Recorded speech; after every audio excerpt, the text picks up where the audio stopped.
Anda kembali bersama kami di Kompas Malam, masih bersama dengan dua narasumber kami, Nazarudin Lubis, pengacara dari Saipul Jamil, dan Amos Simanjuntak, pengacara dari korban DS, korban dugaan pencabulan yang dilakukan oleh Saipul Jamil. Bang Nazarudin, tadi sudah dijelaskan oleh Bang Amos tadi, kira-kira seperti apa kronologisnya, perbedaannya di mana dengan versi Saipul Jamil? Singkat saja. Ya, aktif dari periode 31 Januari 2016, itu pelapor itu aktif menghubungi.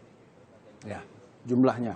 Terus pelapor artinya DS yang lebih menghubungi Saipul Jamil dibanding sebaliknya. Dia ngomong dia pengen cari kerjaan untuk menjadi asisten Ipul.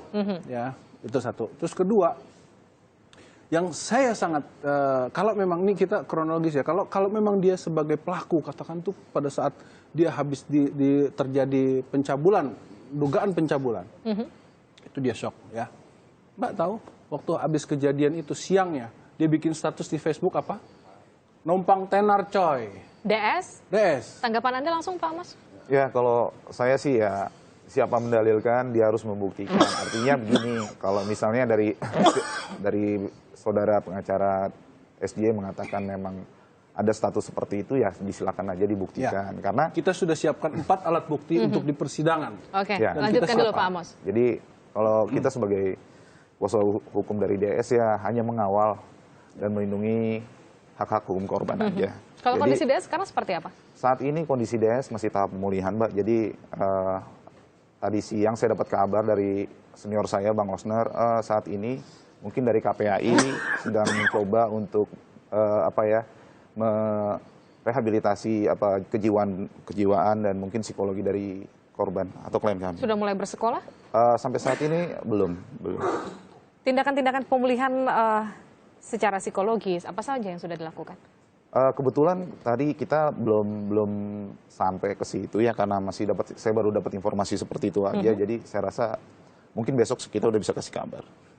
Bang Nazarudin, kalau kita lihat kondisi korban disebutkan berulang-ulang kali terguncang, kemudian sampai harus melaporkan kejadian ini ke orang tuanya, dan kemudian akhirnya berujung melaporkan ke kepolisian, artinya tidak ada indikasi bahwa korban sebetulnya rileks dan menikmati kejadian tersebut. Tanggapan Anda? Ya, itu kan subjektif ya.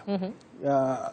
Kalau memang begitu, tunjuk. Kalau perlu, kami selaku timnas meminta diperiksa. Kita melihat batasan-batasan anak ya. Sekarang anak 17 tahun, kalau versi Undang-Undang Perlindungan Anak, dikategorikan sebagai anak. Pertanyaan saya, batasan untuk mendapatkan SIM itu umur berapa? 17 tahun, tapi tetap di bawah 18 tahun. Ya, berarti 17 tahun itu sudah dapat dikatakan dewasa. Kenapa? Kita nggak bisa mengatakan bahwa anak 17, banyak anak 17 tahun sudah kawin di daerah. Ada suatu daerah umur 17 tahun sudah punya anak 2. Tapi bukankah Undang-Undang Perlindungan Anak masih mengatur anak yang di bawah 18 tahun? Pertanyaan saya, anak yang macam apa? Kenapa dibiarkan berkeliaran tengah malam sampai kemana, sampai nginep di beberapa kali? Dia ya kan kita pertanyaan saya, anak yang macam apa?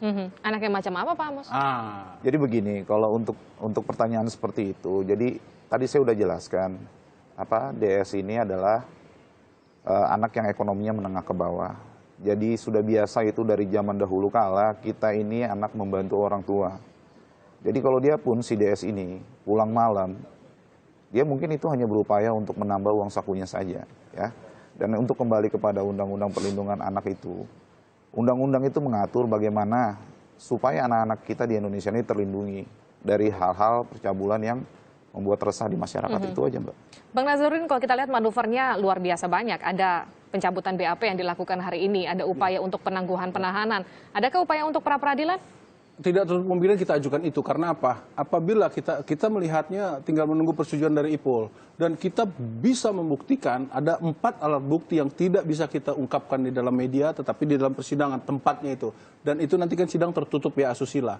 Jadi nanti lihat teman-teman bisa menyaksikan, akan kita gelar semua buktikan siapa yang mendalilkan yang seperti Abang tadi nyatakan, dia harus bisa membuktikan. Kalau tidak bisa membuktikan, kita laporan balik 242. Dari pernyataan Anda yakin betul Saipul Jamil tidak bersalah, betulkah demikian? Sebegitu kuat? Gini deh Mbak pergi ke pasar, tanya sama ibu-ibu, ini aja tanya, mungkin nggak percaya nggak? Saya aja melihat dia 5 waktunya nggak putus baca Quran, nggak putus sisi agama kita ya. mengakui dari sisi agama, tapi kemudian sisi agama tidak menjamin kelakuan seseorang karena kemudian Kapolres Jakarta Utara sempat menyatakan seperti ini, tidak ada kesimpulan apakah memang Saiful Jamil mengakui atau tidak. Tapi kemudian kenapa alasan polisi masih menahan Saiful Jamil hingga saat ini? Karena kepolisian memiliki alat bukti yang cukup kuat untuk menahan seorang Saiful Jamil. Tanggapan Anda? Itu subjektifnya dari sah saja. Penyidik berhak mengatakan apapun sehingga dia punya asumsi alat bukti. Tetapi perlu kita ketahui masyarakat luas, seorang menyandang tersangka, predikat tersangka belum berarti atau wajib menjadi terdakwa loh. Belum menjadi terpidana, belum. Karena apa? Beberapa kali saya di Jakarta Pusat, di Jakarta Utara juga sudah menjadi tersangka, bisa bebas di pengadilan karena kita tetap menjunjung tinggi azas praduga bersalah, presumption of innocence.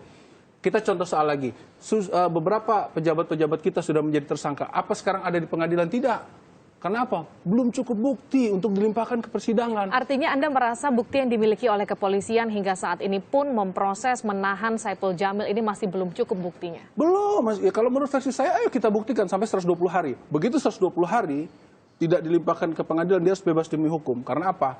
Tahanan batasan 120 hari. Tapi sebelum 120 hari mungkin saja Anda juga akan mengajukan pra peradilan untuk membebaskan Saiful Jamil. Kan kita punya step-stepnya untuk membela klien kita karena kami berkeyakinan itu tidak pernah terjadi dan tidak dilakukan. Tanggapan Anda?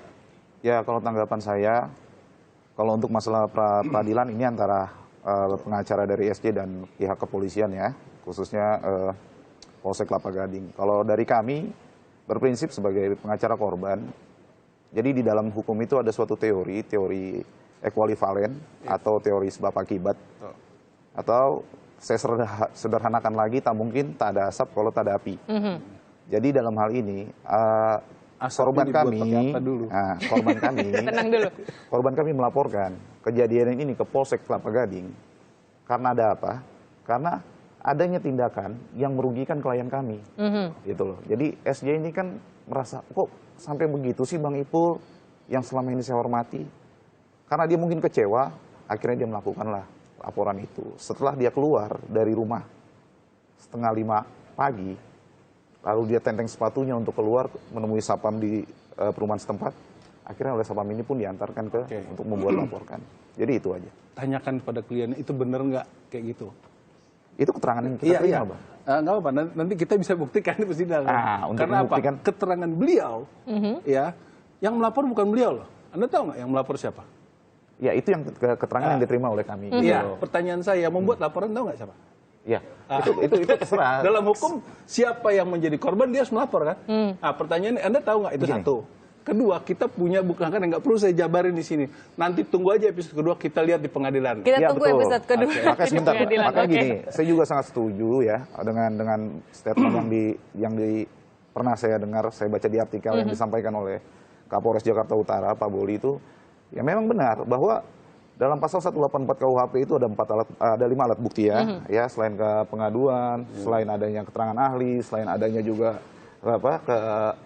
surat atau selanjutnya adalah petunjuk, dan yang terakhir adalah keterangan terdakwa. Jadi kehilangan alat bukti yang kelima itu tidak mempengaruhi posisi hukum yang ada. Yaitu artinya hukum acara akan tetap terus berjalan. Dan kemarin mendapat Kapolres katanya dia kunci dengan 4 alat bukti. Tidak bisa, yang disebut alat bukti adalah kesempurnaan konstruksinya harus 5, nggak bisa dibuat aja 4. Artinya kalaupun memang polisi merasa cukup memiliki alat bukti untuk menahan Saiful Jamil dan menuntaskan kasus ini, segala berkas-berkasnya dimajukan ke pengadilan dan sekarang tugasnya tinggal Pak Nazarudin untuk mencari bukti-bukti untuk membela Saiful Jamil nanti di persidangan. Terima kasih dua narasumber saya telah bergabung bersama kami, pengacara Saiful Jamil Nazarudin Lubis dan juga pengacara korban DS Amos Simanjuntak. Terima kasih telah bergabung bersama.